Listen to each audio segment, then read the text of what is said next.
ঈদ উল ফিতরে আমরা অনেক ঘোরাঘুরি করি, আত্মীয় স্বজনের বাসায় যাই, অনেক খাওয়া দাওয়া করি। কিন্তু ঈদ উল আজহা মানে কিন্তু অনেক দায়িত্ব আর ব্যস্ততা। একদম সকালবেলা কোরবানি থেকে শুরু করে রান্না বান্না, দিনটা অনেক কাজে আর ব্যস্ততায় কেটে যায়। আর এইসব ব্যস্ততা শেষ করে পরিবারের সকলে যখন খাবার টেবিলে একসাথে বসে, তখন কিছু স্পেশাল না হলে কি হয়? তাই আজকে নিয়ে আসলাম সুগন্ধে ভরা মজাদার স্পেশাল কাবলি পোলাও রেসিপি, যা আপনাদের ঈদের খাবারের আনন্দ আরো বাড়িয়ে তুলবে। হ্যালো, আসসালামু আলাইকুম, আমি নুসরাত সাথী, স্বাগতম জানাচ্ছি আমার নতুন আরেকটি ভিডিওতে।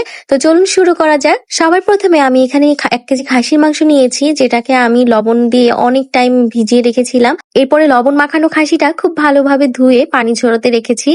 আর লবণ মাখিয়ে মিনিমাম 1 ঘন্টা রাখার চেষ্টা করবেন, এতে করে খাসির যে গন্ধটা থাকে ওইটা আর থাকবে না। আমি এখানে হাড্ডি, চর্বি, মাংস সহ 1 কেজি মাংস নিয়েছি। পানি ঝরিয়ে রাখা মাংসটা আমি একটি পাত্রে নিয়ে নিলাম। এবার এর ম্যারিনেশনের পালা। প্রথমে আমি দিয়ে দিলাম আদা রসুন পেস্ট 3 টেবিল চামচ।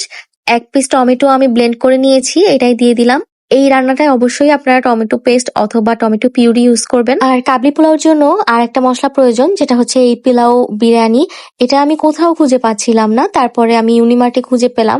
অবশ্যই এই মশলাটা হতে হবে, অথবা হাতে বানানো মশলা হলেও হবে। অন্য কোনো বিরিয়ানির মশলা দিলে কাবলি পোলাওটা টেস্ট হবে না।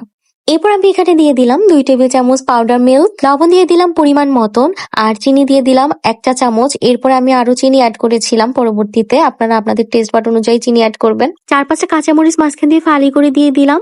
এরপরে আমি এর মধ্যে গরম পানি দিয়ে দিচ্ছি। ব্যাস, আর কোনো মশলার দরকার নেই। একদম সিম্পল ওয়েতে আপনারা ঈদের দিনে এই রান্নাটা রান্না করে ফেলতে পারবেন। সব মশলাগুলো মাখিয়ে এবার আমি চুলায় হাঁড়িটা বসিয়ে দিলাম। ওইদিকে মাটনটা হতে থাক, এদিকে আমরা পোলাওর জন্য প্রিপারেশন নিয়ে নিই। একটা প্যানের মধ্যে আমি ঘি দিয়ে দিলাম।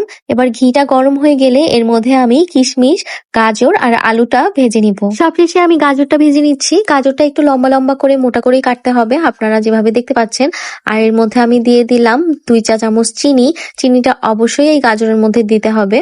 চিনিটা একটু গলে আসলেই তারপরে গাজরটা উঠে ফেলতে হবে। গাজরটা একবারে নরম করা যাবে না, এটার মধ্যে যেন ক্রাঞ্চি ভাবটা থাকে। অন্য চুলায় আমাদের খাসির মাংসটা কুক হচ্ছে, এটা যখন বলক চলে আসবে তখন উপর দিয়ে দেখবেন এরকম ফেনা ফেনা উঠেছে, এটা অবশ্যই উঠিয়ে ফেলে দিবেন। এবার আবারও চলে আসি আমরা পোলাও প্রিপারেশনে।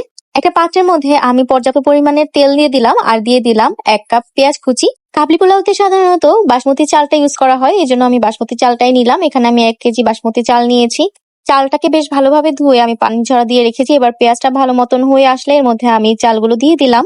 এবার তেলের মধ্যে চালগুলোকে খুব ভালোভাবে ভেজে নিতে হবে।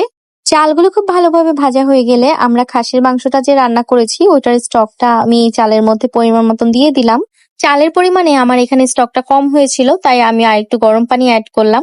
চালটা যখন ফুটে আসবে তখন আমি ঢাকনা দিয়ে এটা দমে দিয়ে দিলাম। চালের পানিটা যখন মাখা মাখা হয়ে যাবে তখন আমি এখানে যে খাসির মাংসটা রান্না করে রেখেছিলাম ওইটা ঢেলে দিচ্ছি।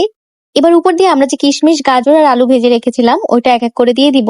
এরপরে এর উপর দিয়ে 2 টেবিল চামচ ঘি ছিটিয়ে দিয়ে আমি ঢাকনা দিয়ে ঢেকে দমে রেখে দিব 20 থেকে 25 মিনিট। 20-25 মিনিট পরে আমি ঢাকনাটা উঠিয়ে দেখলাম পানিটা টেনে গিয়েছে। এবার আমি সবগুলো ইনগ্রেডিয়েন্ট একসাথে মিশিয়ে নিব।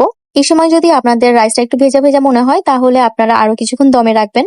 বেশ, আমাদের মজাদার কাবলি পোলাওটা রেডি। দেখতে এত সুন্দর হয়েছিল, আর খেতেও কি বলবো, অনেক দারুণ একটা স্বাদের। এটা আমরা নর্মালি যে বিরিয়ানি খাই সেটার থেকে একদমই ডিফারেন্ট একটা টেস্ট ছিল এটার। কোরবানি ঈদে যেহেতু অনেক বেশি গরম পড়ে, তো খুব হেভি কিছু খাওয়া যায় না, এটা খেলে খুব হেভি ফিল হয় না। এই কোরবানি ঈদে একবার হলেও এই বিরিয়ানিটা আপনারা ট্রাই করে দেখতে পারেন। তো আজকের ভিডিওটা এতটুকুই, দেখা হবে নেক্সট কোনো ভিডিওতে। টিল দেন সবাই সুস্থ থাকুন, ভালো থাকুন, আল্লাহ হাফেজ।